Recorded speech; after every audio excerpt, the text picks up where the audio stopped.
नमस्कार, मैं doctor Amit Karkare, bachelor therapy के इस 31वें सत्र में आप सबका स्वागत करता हूँ।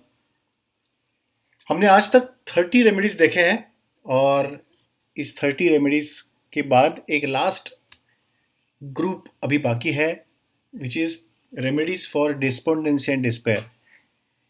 यानी जो लोग निराश हो जाते हैं काफ़ी, या जिनकी आशा बिल्कुल ख़त्म हो जाती है, जिनको लगता है कि सब अभी इसके आगे कुछ नहीं हो सकता, सब, उनके लिए ये दवाइयाँ हैं। और ये 8 दवाइयाँ हैं और अलग-अलग कारण की वजह से वो इस अवस्था में जाते हैं। उनमें से 3 रेमेडीज़ आज हम देखेंगे और उनको कॉमन धागे से जो जोड़ना, अगर हम जोड़ सकते हैं, तो वो है स्त्री शक्ति। ये वो 3 रेमेडीज़ हैं जो कई बार मैंने लेडीज़ में यूज़ किए हैं, स्पेशली हाउसवाइफ्स, वाइफ्स जो काम करते हैं, सब तरीके से लेडीज़ के लिए ये दवाइयाँ काफ़ी यूज़ की है। बट इसका मतलब ये नहीं है कि पुरुषों में ये यूज़ नहीं होती या फिर उनमें कभी इंडिकेट नहीं होती। लेकिन याद रखने के लिए ये काफ़ी अच्छा कॉमन थ्रेड रहेगा।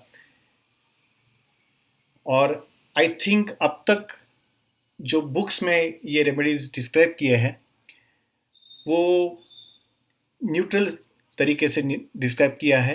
लेकिन इनको अगर आप लेडीज़ के नज़रिए से देखें, उनके लाइफ के, उनके हार्डशिप्स के, उनका जो स्ट्रगल रहता है फैमिली को, घर को एक साथ रखने के लिए, उस नज़रिए से अगर हम इन रेमेडीज़ को देखेंगे तो शायद इनके फीलिंग स्टेज ज़्यादा अच्छी तरीके से हम समझ पाएंगे।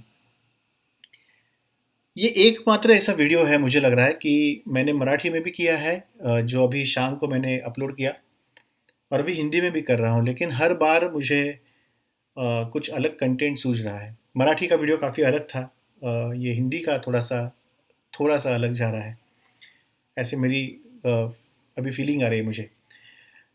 सो मैं आपसे पहली बार ऐसे ऐसी गुजारिश करूँगा कि आप मराठी का वीडियो भी सुनिए और ये हिंदी का भी सुनिए। अगर आपको मराठी थोड़ा बहुत जान आप समझ पाते हो तो प्लीज़ ये 30th एपिसोड मराठी का भी सुनिए, क्योंकि उसमें थोड़े से अलग एग्जाम्पल शायद मैंने दिए हैं, इसमें थोड़े से अलग एग्जाम्पल्स आ जाएंगे।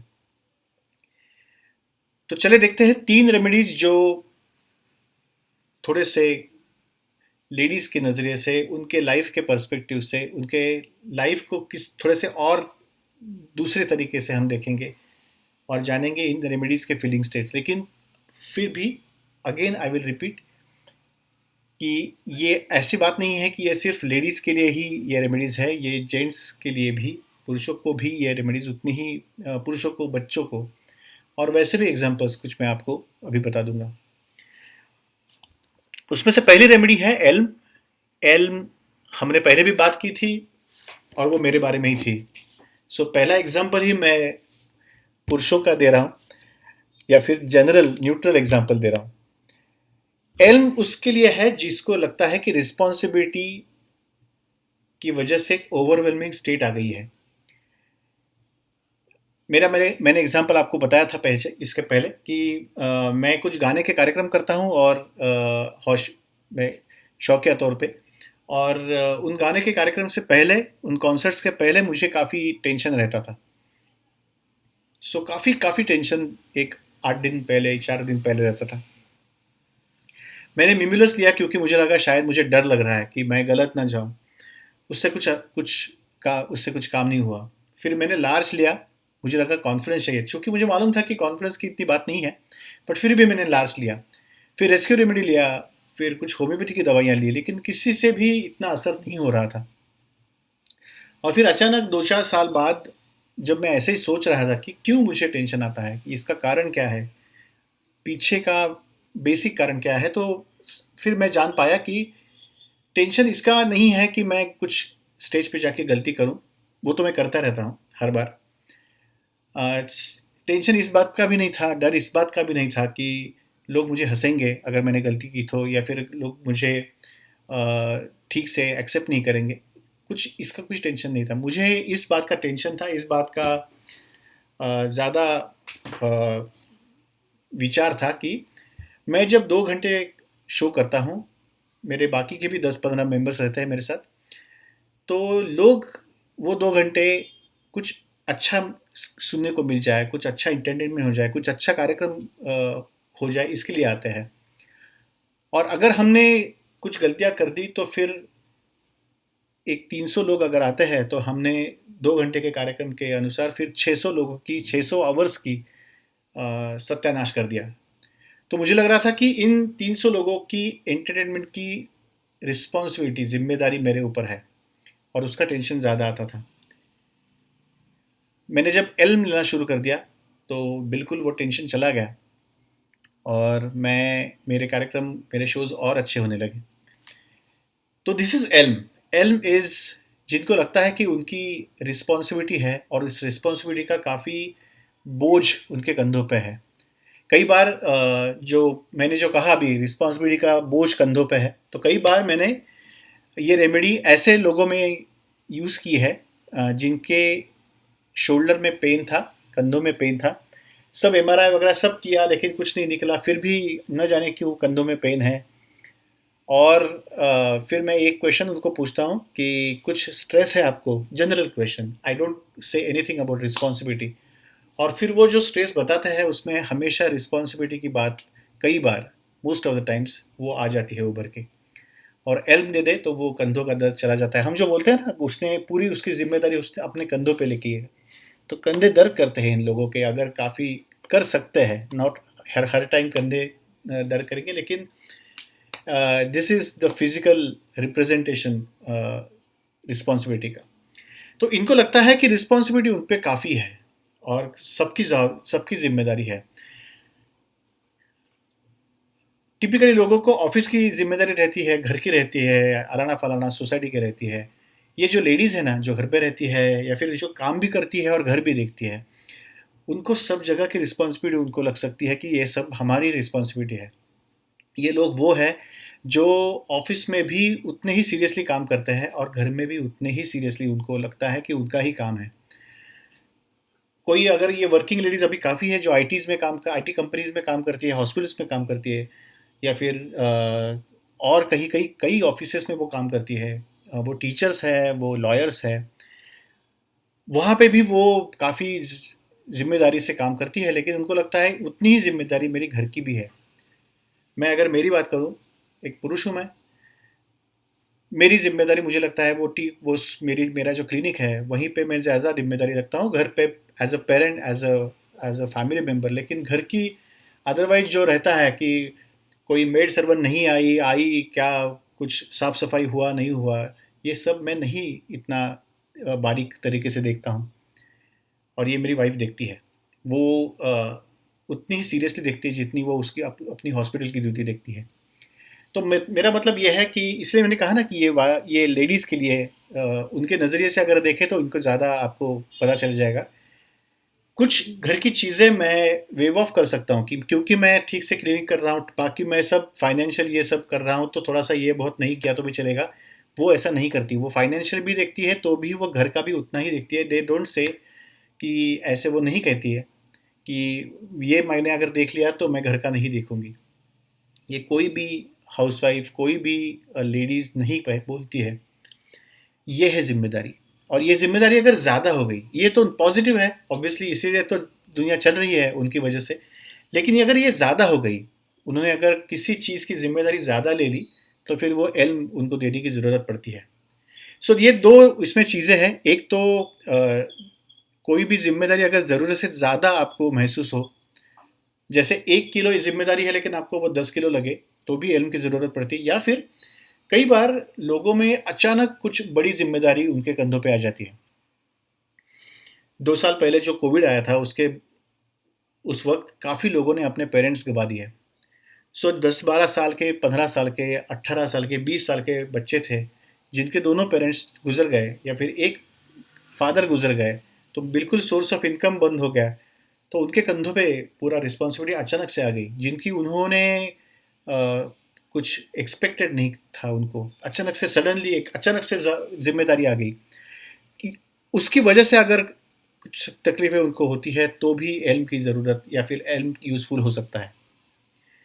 मेरे पास एक ऐसा 10-12 साल पहले केस था कि वो लड़के को ही आई आई थिंक 30 साल का था, उसको आईबीएस था और वो शुरू हुआ उसके फादर के जाने के बाद। और जब मैंने पूछा कि किस कारण या क्या लगता है आपको फादर का जाना ये क्या था आपके लिए? Was it a shock? तो उसने बोला था कि शॉक तो था डेफ़िनेटली, लेकिन उससे भी ज़्यादा था कि मैंने बिल्कुल घर का कुछ नहीं मुझे मालूम था और अचानक से पूरा का पूरा घर की ज़िम्मेदारी मेरे ऊपर आ गई और वो काफ़ी स्ट्रेसफुल था। उसको इल्म से काफ़ी मदद हुई थी। सो द थिंग इज़ कि इल्म इज़ फॉर रिस्पॉन्सिबिलिटी। उनको उनके स्टैंडर्ड्स हाई रहते हैं। उनको बार-बार ऐसा लगता है कि उन्होंने सबसे बेस्ट एफर्ट्स देने चाहिए क्योंकि वो उनकी ज़िम्मेदारी है। सो जब भी ज़िम्मेदारी की वजह से अगर कुछ स्ट्रेस आ जाए, ज़िम्मेदारी की वजह से अगर कुछ प्रॉब्लम्स आ जाए, ज़िम्मेदारी आइदर ज़्यादा ज़िम्मेदारी अचानक से आपके ऊपर आ जाए या फिर आपको कोई भी ज़िम्मेदारी ज़रूरत से ज़्यादा लगे, तो इल्म इज़ द रेमेडी। और आपको अगर लगता है कि कोई भी आपके आजू-बाजू में स्पेशली ये जो महिलाएं हैं आप हमारे आजू-बाजू में उनको रिस्पॉन्सिबिलिटी की वजह से टेंशन आ रहा है। आजकल मैं और एक आपको एग्जांपल दे देता हूँ।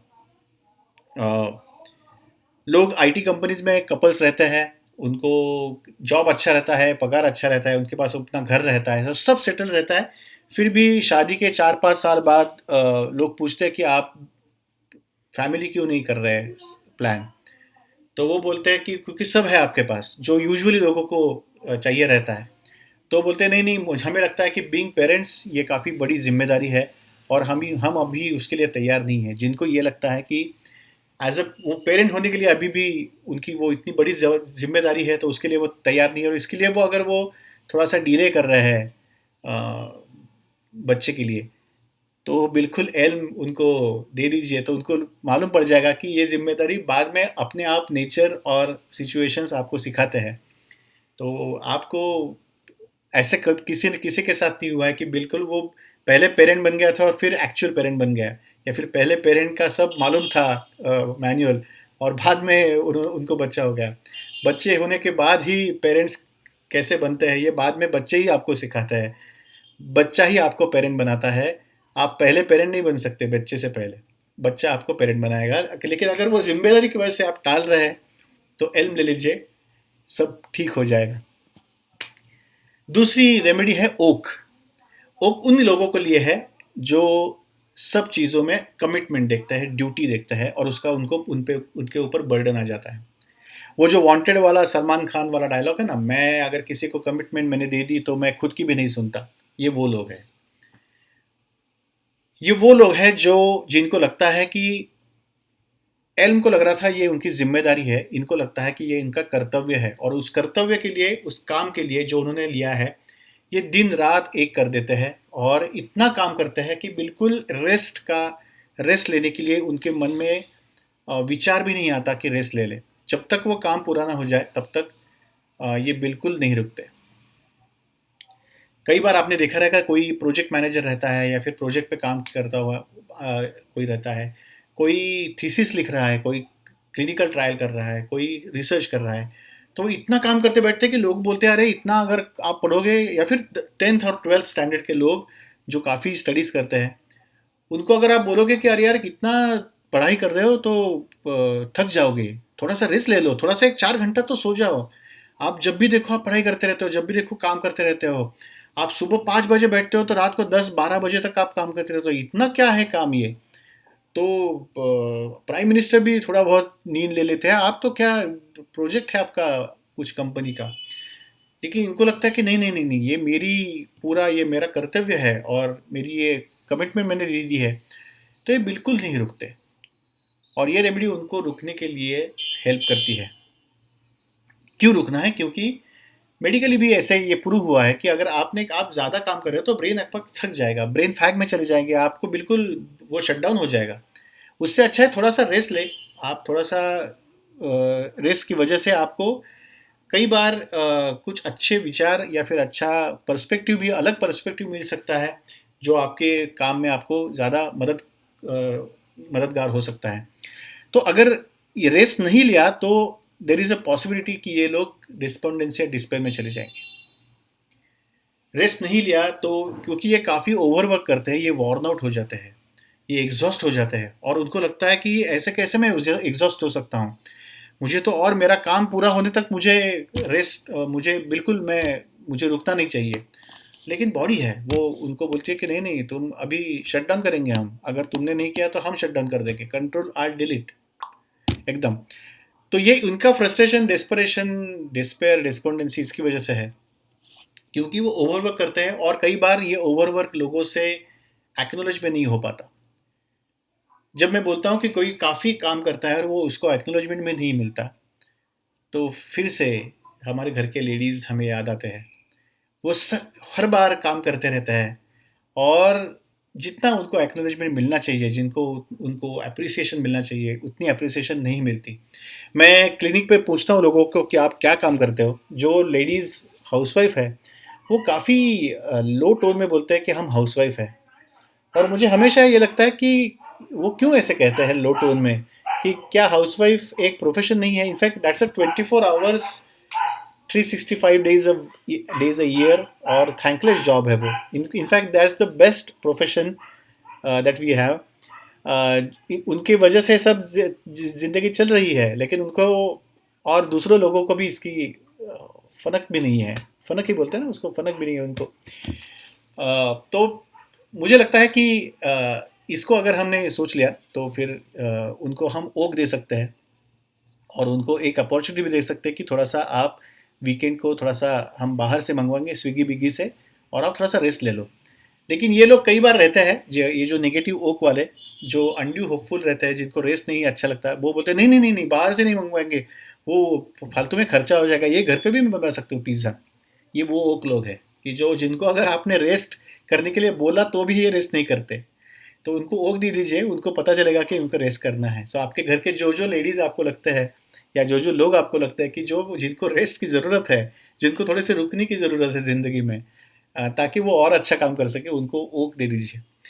मैं एक आपको अलग केस बताता हूँ, मेरे क्लिनिक पे हुआ रहेगा 10-15 साल पहले। अ, एक लेडी आई थी, I think she was in thirties, जिसने बोला कि वो काफ़ी रिच फैमिली से आती है, बिलोंग करती है, मेडन फैमिली उसकी। और उसको किसी सामने वाला एक चाय के टपरी पे एक लड़का था, उससे उसको प्यार हो गया। 18 साल की थी, प्यार हो गया तो घर के लोगों को तो बिल्कुल ये नहीं था, because they were quite rich. तो फिर ऑब्वियसली, और वो भी कॉलेज में जा रहा था, ये भी, उन्होंने भाग की शादी कर दी। और इसने तो ग्रेजुएशन कंप्लीट कर दिया, लेकिन उसने ग्रेजुएशन वगैरह कुछ कंप्लीट नहीं किया, क्योंकि ये थोड़ी सी बड़ी भी थी उससे। तो इसने ग्रेजुएशन के बाद इसको नौकरी लग गई, तो पैसा आने लगा, तो उसने तब तक इसको थोड़ा सा वो गैर मार्ग पे चल गया था वो आदमी। तो वो सिगरेट उड़ता पीता था, दारू पीता था, फिर चरस गांजा सब सब उसने शुरू कर दिया, यहाँ वहाँ के सब।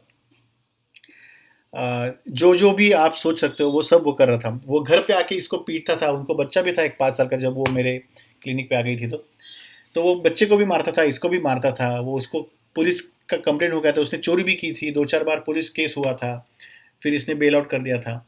सो ऐसे सब चल रहा था और लोग उसको बोल रहे थे कि डिवोर्स ले लो, इसको छोड़ दो आप। और ये वो डिप्रेशन में थी, एंग्जाइटी उसका आता था, तो इसके लिए मेरे पास भेजा था कि इनको फ्लावर रेमेडीज दे दे, किसी साइकोलॉजिस्ट ने। तो उसने आने के बाद इमीडिएटली मुझे बोला कि आप दवाई दे दो, लेकिन डोंट, मुझे ये मत बताइए कि मैं इसको छोड़ दूँ। तो मैंने उनको पूछा कि हाँ, नहीं नहीं बोलूँगा आपको अगर लगता है तो, लेकिन मुझे एक सिंपल सा क्वेश्चन है कि इतना वो बुरा अगर आपके साथ कर रहा है या बच्चे के साथ कर रहा है, स्पेशली 5 साल के, तो क्यों नहीं छोड़ रहे आप? तो उसने कहा कि नहीं, ये मेरी ड्यूटी है ना एज अ वाइफ कि उसको सुधारूँ मैं। लेकिन मैंने कहा कि लेकिन सुधर नहीं रहा है ना वो, आपने काफ़ी 2-4 बार रिहेबिलिटेशन में डाला है, 2-4 बार तो लॉकअप में डाला उसको, फिर भी नहीं सुधर रहा है, फिर भी वही कर रहा है। और वैसे भी एज अ हस्बैंड या as a father he is not doing anything in the home. लेकिन वो बोले नहीं, वो मेरी ड्यूटी है, तो उसके उसके ऊपर हम चर्चा नहीं करेंगे, आप मुझको डिप्रेशन एंग्जाइटी की दवाई दे दो। मैंने उनको ओक दे दी थी, बिकॉज मुझे लगा कि ये गलत जा रहा है, ये तो अनड्यू होपफुलनेस हो गया। हाँ। और ये इनको तब 10 साल पहले उनको 70,000 पगार था, आई रिमेम्बर। और मैंने कहा कि आपका बच्चा है, वो भी बच्चा उनको नहीं चाहता, फादर को उसको भी डर लगता है। यू गेट अ डिवोर्स, और आप बिल्कुल आप शादी करो ना करो फिर से, लेकिन ठीक आप अच्छा आपका बच्चे का अच्छा परवरिश आप कर सकते हो। लेकिन वो नहीं कहा उसने, और मैंने ओक दे दी। और इंटरेस्टिंग बात कि 3-4 महीने के बाद वो आई और मुझे उसने कहा कि काफ़ी लोग मुझे ये बोल रहे थे, मैंने अब तक ना कह दिया, लेकिन अभी मुझको रियली लग रहा है कि I think I should get a divorce. So eventually she got divorced. और अभी काफ़ी उनका अच्छा चल रहा है, क्योंकि वो बच्चा भी काफ़ी अभी बड़ा हो गया है, दे आर इन टच, और उनका काफ़ी अच्छा चल रहा है। सो ये ओक वाले लोग हैं कि जो अनड्यू होपफुल रहते हैं और बिल्कुल रुकने का नाम नहीं लेते। कभी कभार हमें रुक के सरेंडर करके सिचुएशन के लिए, परिस्थिति में के लिए, परिस्थिति से शरणागति पथ करके थोड़ा सा अलग ये करने की ज़रूरत पड़ती है। लेकिन ये लोग नहीं कर पाते, इसलिए इनको ये डिस्पोंडेंसी और डिस्पेयर में चले जाते हैं, निराश हो जाते हैं, क्योंकि इतना मैं करने के बाद भी मेरे मुझको फल नहीं मिल रहा है। तो इसकी वजह से इनको निराशा या फिर इतना निराश लगता है इनको, वो डिस्पेयर में चले जाते हैं। तो एल्म को लगता है कि मेरी जिम्मेदारी है, और वो अगर मैं नहीं कर पा रहा हूँ तो फिर मैं निराश हो जाते हैं। इनको लगता है ये मेरा कर्तव्य है, उसमें अगर मैं कुछ थोड़ा बहुत कम पड़ रहा हूँ तो मैं तकलीफ में जा रहा हूँ।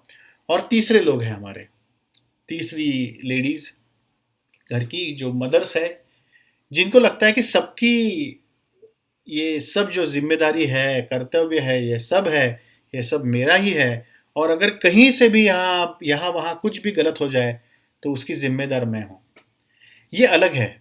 एल में जिम्मेदारी का बोझ है, इसमें जिम्मेदारी का बोझ नहीं है, इसमें जिम्मेदारी की वजह से गिल्ट है, अपराधीपन की भावना है, और ये गलती को भी अपराध मान लेते हैं। ये इनका प्रॉब्लम है। इनके बच्चे ने अगर बच्चा जो 8 स्टैंडर्ड में है, 10 स्टैंडर्ड में, या फिर इंजीनियरिंग कॉलेज में है, वो इंजीनियरिंग कॉलेज में जाते वक्त अगर टिफ़िन भूल गया क्योंकि वो नेटफ्लिक्स देख रहा था सुबह सुबह, तो भी इनको लगता है कि ये मेरी गलती है, मैंने चेक करना चाहिए था कि उसने टिफ़िन ले लिया कि नहीं। ये बच्चे को बिल्कुल छोटा बच्चा ही कर देती है, क्योंकि उनको सब लगता है कि सब मेरी जिम्मेदारी है, सब मेरा ही काम है, और अगर वो नहीं कर रहा हूँ तो ये गिल्ट में चली जाती है। जैसे एल में हमने देखा तो 2 प्रकार के रिस्पॉन्सिबिलिटीज, वैसे ही पाइन में भी 2 प्रकार के गिल्ट है। एक वो गिल्ट है जहाँ, जैसे मैंने कहा कि ये इनको गलती भी अपराध लगता है। सो गलती छोटी है लेकिन इनको गिल्टी फीलिंग ज़्यादा आ जाता है। या फिर किसी और के अपराध को या फिर गलती को ये अपनी गलती समझ के गिल्ट में जा जाते हैं। जैसे मेरे घर में अगर मेड सर्वेंट है, वो उसको मैंने कुछ कांच के बर्तन दिए हैं साफ़ करने के लिए, और उसने वो फोड़ दिए, तो इसमें मेरी गलती नहीं है, उसी ही की गलती है। ठीक है, वो उससे हम रिकवर नहीं करेंगे, लेकिन फिर भी उसकी गलती है। लेकिन ये अगर मैं अगर पाइन हूँ, या फिर वो अगर घर की लेडी अगर पाइन है, तो उसको लगता है नहीं नहीं ये मेरी गलती है ना, उसको मैंने बताना चाहिए था कि वो कांच के हैं तो ज़रा संभाल के।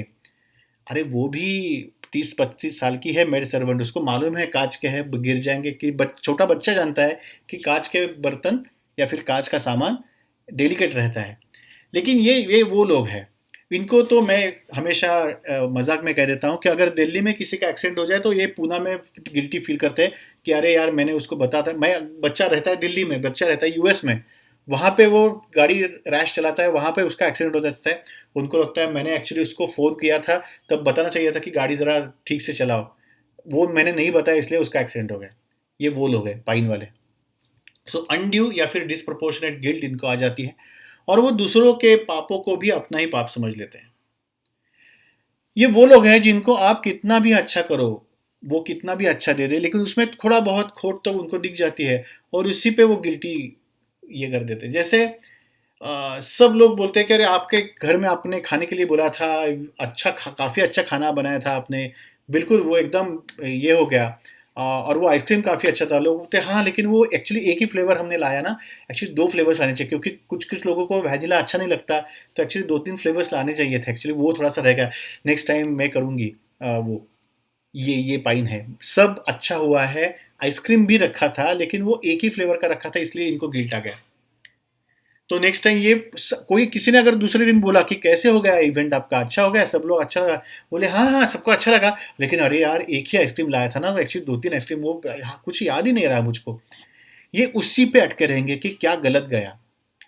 100 में से आधी चीज़ अगर गलत गई तो वो उसको ही पकड़ के रखेंगे और उस पे ही वो विचार करते रहेंगे और उनको लगेगा। अभी सोचिए आप, जो ऐसे लोग हैं जो जिनको फिर बाद उनको बात बात में उनको उनका उनके मिस्टेक्स दिख जाते हैं और मिस्टेक्स को भी वो अपराध मान लेते हैं, फिर तो वो डिस्पोंडेंस से डिस्पेयर में चले जाएंगे ना, जिंदगी में निराश ही हो जाएंगे ना, फिर क्या हो जाएगा।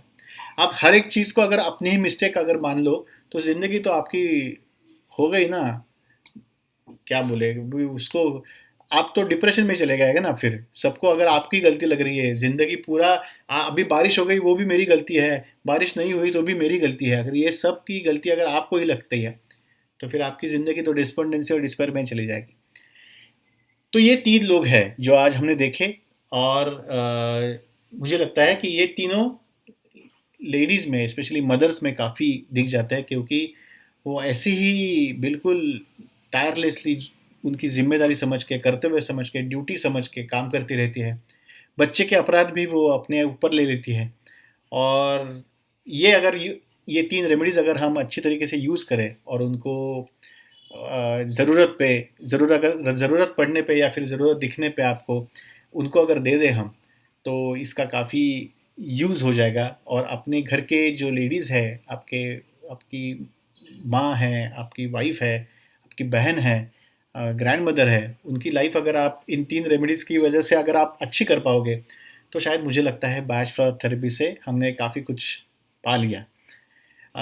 आई होप आपको ये वीडियो पसंद आया रहेगा। अभी और 5 रेमेडीज़ बाकी है, उसके बाद रेस्क्यू रेमेडी है और फिर कुछ इंटरेस्टिंग चीज़ें हम बाद में करेंगे। उसके बाद हम आई एम थिंकिंग कि थोड़ा-सा हर Saturday we will have a open session, live session जहाँ पे आप क्वेश्चंस पूछ सकते हो। तो ये सब लेकिन पहले सब रेमेडीज़ ख़त्म हो जाए पहले सिखा के। ये भी है, काफ़ी लोगों ने मुझे पूछा है कि व्हाट्सएप के ग्रुप का क्या चल रहा है। तो व्हाट्सएप ग्रुप नहीं कर रहा हूँ मैं शुरू, क्योंकि उस पे कुछ टेक्निकल लिमिटेशंस हैं। लेकिन टेलीग्राम ग्रुप की मैं चैनल की सोच रहा हूँ। टेलीग्राम चैनल पे शायद हम जल्दी मिलेंगे, उसका शायद नेक्स्ट वीडियो में मैं उसका ये दे दूंगा, डिटेल्स दे दूंगा। तो तब तक आप देखते रहिए, ये शेयर करते रहिए ये वीडियोस अपने। आपके जो कमेंट्स है, आपके जो क्वेश्चंस है वो कमेंट सेक्शन में लिखते रहिए और नेक्स्ट वीडियो में और 2-4 रेमेडीज़ लेके हम मिलते हैं। तब तक अपना ख्याल रखिए। Thank you.